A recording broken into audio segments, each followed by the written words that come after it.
Welcome to another episode of Hemp Barons. I'm Dan Humiston, and on today's show, Joy is back in upstate New York to speak with an engineer turned hemp farmer and to take an educational journey into how we're using and will be using hemp's unique characteristics to change the world and improve the health of the planet. Let's join Joy's conversation with Marc Privitera from PreProcess.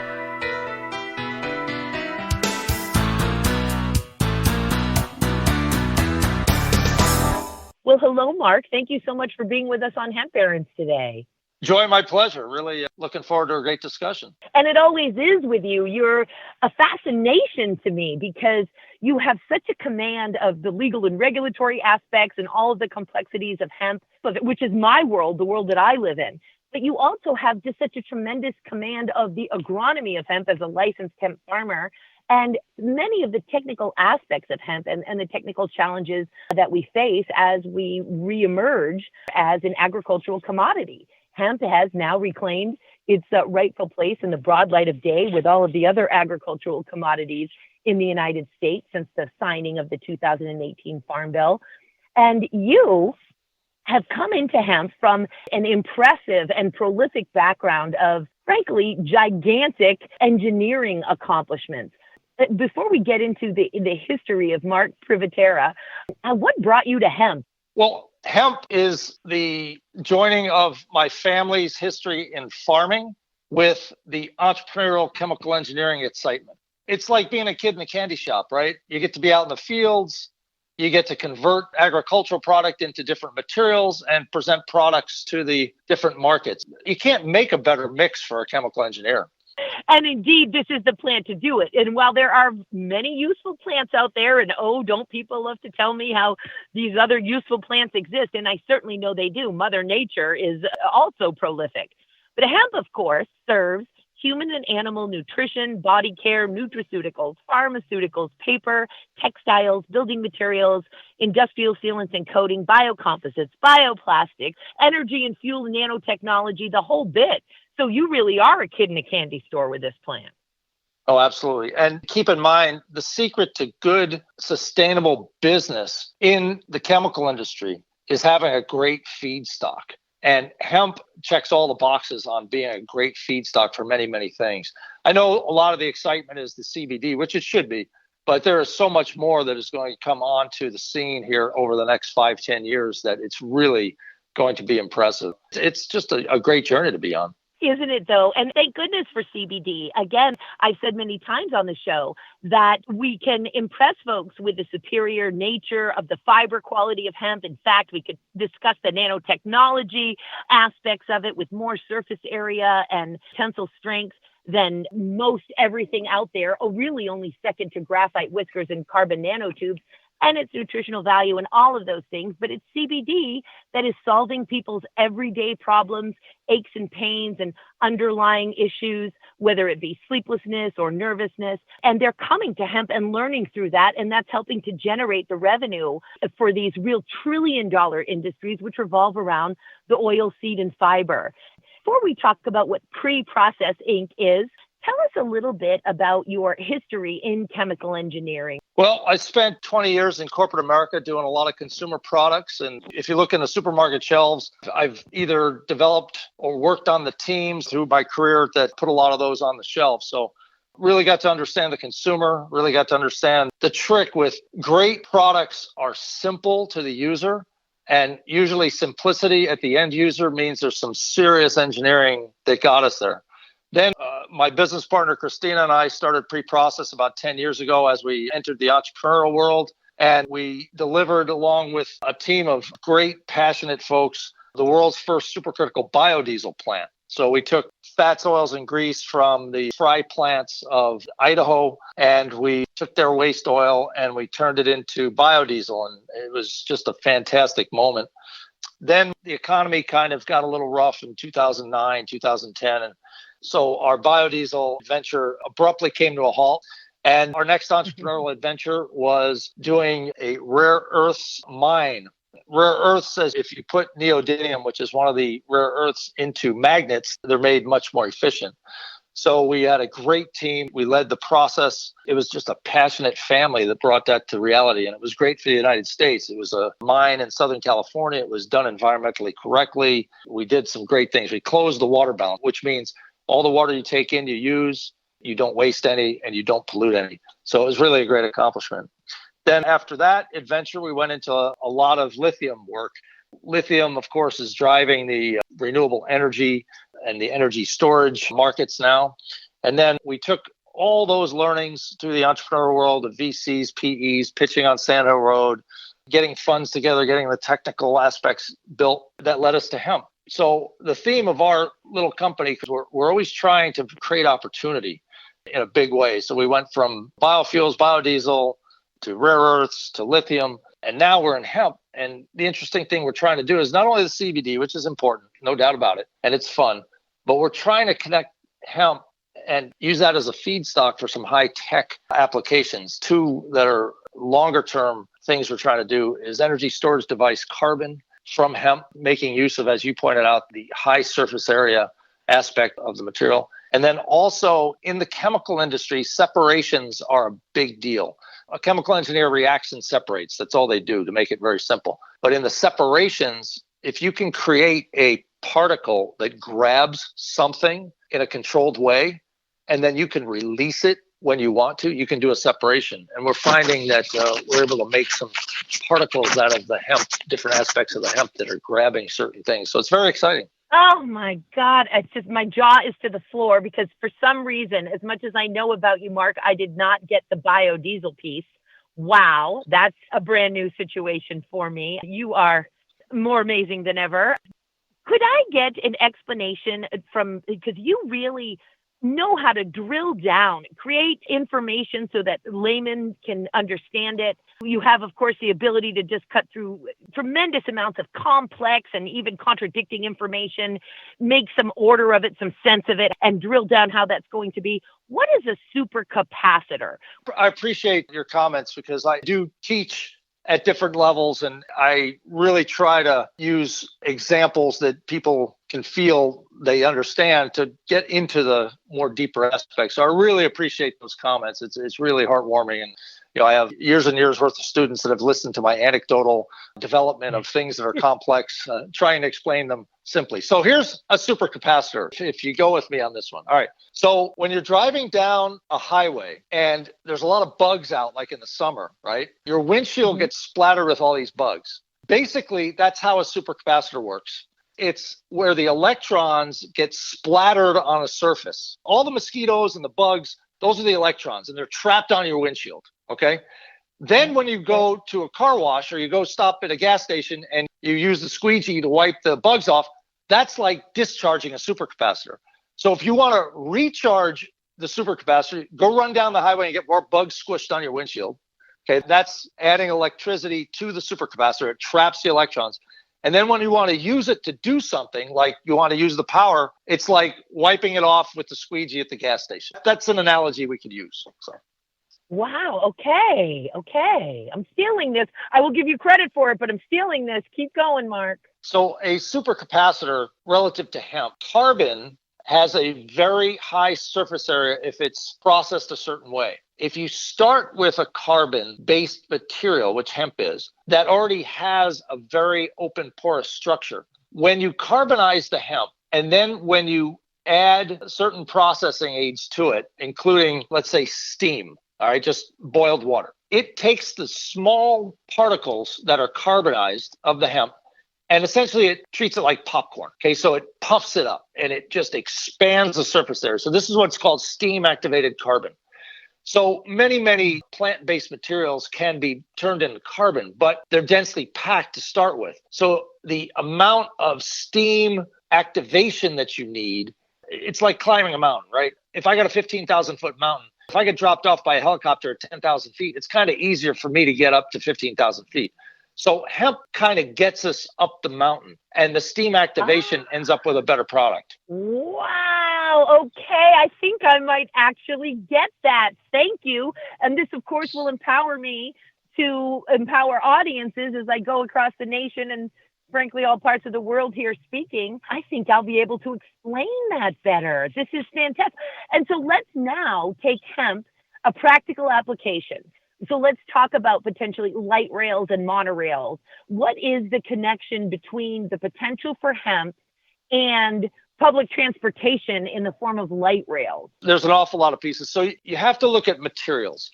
So hemp fiber can actually be made into what's called a nonwoven, a fabric that is just chaotically bonded. Then if you mix it with resins, you make a hard panel. So you can make the light rail car shells out of that material, a hard material. Then you can use that same nonwoven with a little bit different bonding to insulate it. And then you could even, if you wanted to, finish it with a hemp-based carpet or finishing or whatnot. And this is done commonly because hemp has the ability to fight off the microbial contamination that can occur in those spaces with light rail. That's just one aspect. Now, on the other aspect, if you take hemp carbon, right, the carbonization I was saying, the mosquitoes are climbing up the mountain. If you take that and you use the carbon from hemp in anodes for the batteries, okay, or if you use that as the supercapacitor electron capture media. So basically what you have is an insulator, carbon, hemp carbon, and another insulator, and you charge that. You're able to put hemp into the different electrical components on the light rail. So that's what you can do.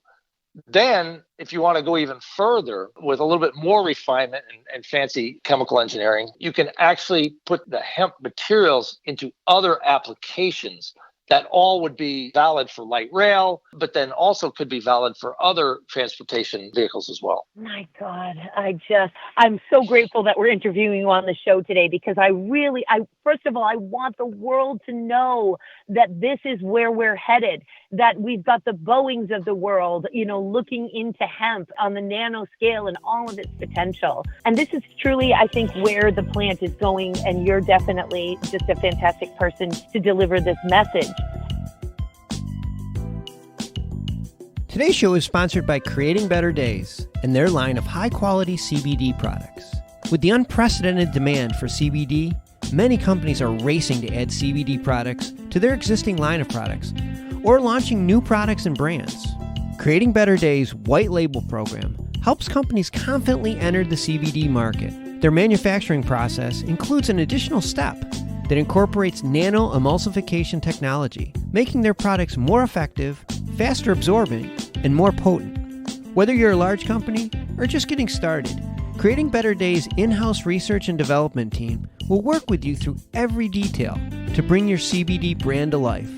To learn more about Creating Better Days' high-quality CBD products and how to get started creating your company's CBD products, visit creatingbetterdays.com. And for a limited time, mention this podcast and receive $200 of product for free with your initial wholesale order. Go to creatingbetterdays.com/raising. That's creatingbetterdays.com/raising for $200 off your initial wholesale order. Creating Better Days, trusted, high-quality hemp CBD products. So PreProcess Inc., tell us a little bit more about what your vision is for PreProcess Inc. going forward. We have a history of creating companies, right? So what we do is we'll take a technology, or we'll get a group of financiers or a group of researchers that have got hey, we've got this thing and we need to turn it into a commercial success. So that's what we do. So in the hemp world, what we're trying to do is really research what possible products can we put into the market with a competitive advantage over what's already there. Then we're also trying to develop technologies that have applications in a larger supply chain system. So for instance, a hemp mixed particle that can grab certain elements or certain molecules that could be used for separation. That's a big deal inside the industrial complex of the chemical industry. What that does is it adds not only renewable aspects that weren't thought of before, but it also adds functionality that might be more interesting than what you can commonly do at the moment. The hemp batteries, whatnot. Another aspect of, hadn't thought of using that hemp carbon. So what that does is it creates opportunity for folks to grow the biomass. Biomass right now is being used as CBD biomass, but I'm talking about the broader sense biomass, the rest of the plant. If we can get millions of acres of hemp grown in common methods, the grains, the larger mechanized agricultural. And I'm not saying monoculture, and there's nothing wrong with organic and all that, but for industrial materials, this would create opportunities for farmers to rotate hemp into their crop cycle, which is great for the soil and gives them a great market with a product outlet that doesn't have to have them change from an agricultural base to more of a horticultural base. Horticultural base is really the CBD grow method. But if we could get into a normal crop rotation, alfalfa, wheat, corn, oats, hemp, and give those farmers the ability to then sell into these high-tech products, then we're also looking at, if we put a lot of CO2 sequestering plants in the ground, which hemp is, all growing plants need CO2. Instead of having to plant 2 trillion trees, which are needed for the mass balance of the earth to save the earth, maybe what we need is just millions and millions of acres of hemp. And we can take that and put it into these high-tech products that have a complete supply chain. We're killing 2 birds with 1 stone, or we're actually making birds live longer, because what we're doing is not only are we using the CO2 in the atmosphere, which any chemical engineer in the world should be concerned about, but hemp sequesters it and it makes it as a product that just easily fits into the natural cycle of things. So we're trying to do the ultimate renewable and cyclical agriculture. And even though this is based on a want or a desire to heal the environment, heal the planet, planetary healing component, as I say, we're actually discussing this from a business and technological point of view. If you want to look at it just from those points of view, and feel free to look at the planetary healing aspects as a bonus, awesome. But you can just be looking at the benefits of hemp and the obvious common sense of bringing this into a farmer's rotation just from a business perspective. And we're not going to be able to have time in this conversation because I have some other great questions I want to ask the Brainiac while I have him on the phone here about how this rotation even really helps with the pest management cycle and really helps break that pest cycle. So there are just so many benefits to adding hemp to a farmer's rotation for their bottom line over hay, for goodness sake. It's so fantastic. You're also now a farmer, and as hemp years go, you're an experienced farmer. You know, we call hemp years dog years these days. Yeah. Is it your second year or your third year with plants and harvesting in the ground in the great Hempire state, the state of New York? Third year. We're one of the pioneers, so we're having a ball. 3 years of cycle, so it's been fantastic. You said you're field redding a bit right now. Did you grow any varieties for fiber? Is that why you're field redding? We don't ret for CBD, for goodness sake. Right. We've kept small, and we've always done multiple methods with multiple cultivars. Christina, my business partner, and I at PreProcess, we always want to learn hands-on what we're doing before we start thinking we know anything. Because got to tell you, 35 years in industry, the more I think I know, the more I don't know. I am a better learner when I actually do something and get into it. So we really have tried all different methods. We've extracted with supercritical CO2, extracted with ethanol, extracted with steam, extracted with all the different methods. We've grown, 10 different varieties, 15 different ways. We've done various field methods, planted using seed drills, using air drills, using broadcast methods. We've harvested by hand. To really appreciate what it takes. So when we get into a conversation with folks, I can think in my mind as I'm talking with people going, yeah, done that. Because you have to have that practical dirt under your fingernails to really understand this plant. There are grain farmers and hay farmers and vegetable growers all over the United States feeding and clothing the world. Fantastic. But, the most experienced person, I say, look, why don't you take a couple acres and really get to know the plant your first year? So that's what we've been doing. So we've done all different types of strip trials, and we've got some pretty good lab books worth of information. So God, the contributions and the fact that you are such an intellectual that can deal with this chemical engineering on so many different levels, but also a farmer who gets that dirt and that soil under his fingernails and gets in with the hemp and really understands it. And also your contributions as an advocate. We're building this industry together. And thanks to prohibition, she said sarcastically, and she's not bitter, we don't have a lot of research, particularly around testing. And so I have to bring up the fact that you, as busy as you are, as accomplished as you are, with as many things on your plate as you have, you understand the need to contribute, to participate, and to really chop the wood and carry the water of delivering on the promise of hemp. And one of the major challenges that we have in hemp throughout all of the industries that I named earlier are testing. Testing comes down to, we have to take the field sample, first of all, in the field. Then that sample needs to be prepared for an analytical method. What analytical method? There is nothing, the DEA doesn't necessarily. And then when we've got our finished products, whether they're for human or animal consumption or some other thing, we then need to do this fit for purpose testing. And if we were to talk about CBD, we have CBD Parmesan crisp. We have CBD ice cream sandwiches and microwavable popcorn. We also have soft gels and tinctures and liposomes. And you understand and have seen for some time now the complexities and the challenges that all of this brings. And as we deliver the crop from the shackles of hysterical prohibition and uncertainty and non-scientific understandings and bring it into the broad light of day of science and industry, we have a huge work cut out for us here, and nobody has really taken that on. And as president of the Hemp Industries Association, when you reached out to me as a valuable Hemp Industries Association member for some time now and said, you know what, I think I'm the guy to do it. And as you well know, it isn't just the Hemp Industries Association that I lead. I'm the vice president of the U.S. Hemp Authority, the vice president of the U.S. Hemp Roundtable, but the challenges are so nearly overwhelmingly insurmountable, so it seems, that nobody has taken it on. And I get a call from you one day saying, Joy, you know what?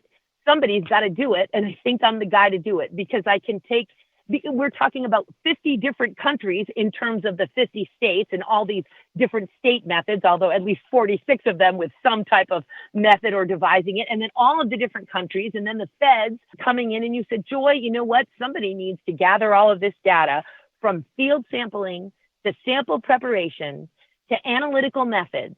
We need to get it all together, find out where the gaps are, and start synthesizing and creating this industry. That is really the chopping of the wood and the carrying of the water. And you said, Joy, I will lead the HIA's Sample and Analytical Technical Operations Cycle Task Force, which did not exist until you reached out to me, brother. Could you tell us a little bit about those challenges and about what your vision is in taking on this incredibly magnanimous task? I appreciate it. And I appreciated the support that you've given in the effort so far and will continue, I'm sure. So my superpower is creating clarity from chaos. Right now, I see a lot of chaos in all the different methods and folklore and pseudoscience that is in the sampling of fields, preparing the sample, analyzing the sample, reporting the data.